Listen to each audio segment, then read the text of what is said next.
For 16 centuries, Venice has floated on the edge of the impossible. Founded in the 5th century by refugees fleeing the mainland, it rose from 118 islands in a shallow lagoon. Beneath the marble and stone lies a secret, an upside-down forest. Millions of wooden piles, driven tip down into the mud, hold the entire city above the water. Submerged in oxygen-poor silt, the wood never fully rots. It hardens, almost to stone. 14,000 poles support the Rialto Bridge alone. 10,000 oaks hold up St. Mark's Basilica. But this balance was never meant to last forever. Across the 20th century, Venice lost 23 centimeters of height to the sea. Half of that was the city itself, sinking. In the 1950s and 60s, factories on the mainland pumped groundwater from beneath the lagoon. The land collapsed. In 1 year, Venice sank 14 millimeters. 70% of that sinking was caused by human hands. The wells were finally closed in 1970. The worst of the sinking stopped.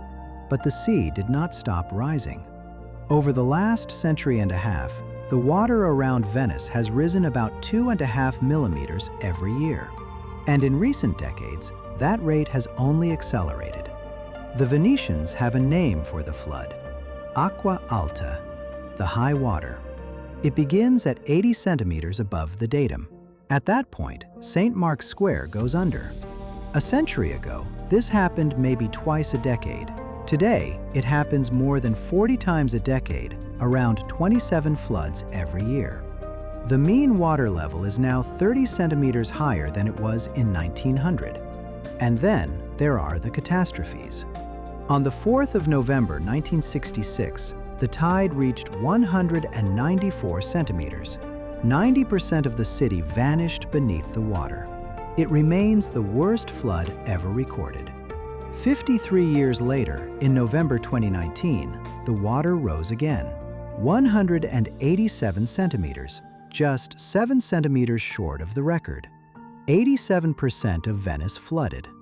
In a single week, the city was struck 4 times. Damages passed 460 million euros. No corner suffers more than St. Mark's Square, the lowest point in all of Venice. Its basilica has stood for over 1,000 years. Its crypt sits below sea level. Salt water seeps into the marble, the columns, the ancient golden mosaics. The salt crystallizes and the stone begins to flake away like radiation on a body. After the 2019 flood, a caretaker said the basilica had aged 20 years in a single day. To hold back the sea, Venice built one of the largest engineering projects on Earth. Its name is Mose. 78 massive steel gates resting on the lagoon floor. When the tide threatens, they fill with air and rise to seal the city off from the Adriatic. It cost over 6 billion euros and was shadowed by years of corruption and delay. In 2020, for the first time, the gates rose and held the sea back. But Mose has a limit written into its design. Scientists warn that if the sea rises just 50 centimeters, the gates would need to close almost every day. And the sea could rise far more than that, up to a meter or more by the end of this century. A barrier built to close a few times a year cannot stay shut forever.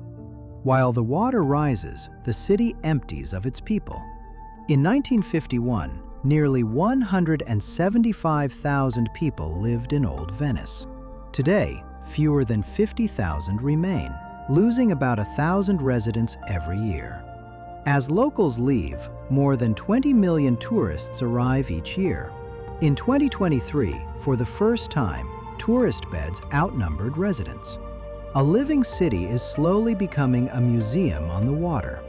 Scientists now say there may be no strategy that saves Venice exactly as it is. Over the coming centuries, abandoning the lagoon may become unavoidable. Venice will not drown in a single storm. It will fade quietly, century by century, until the lagoon is silent and the city becomes a memory beneath the waves.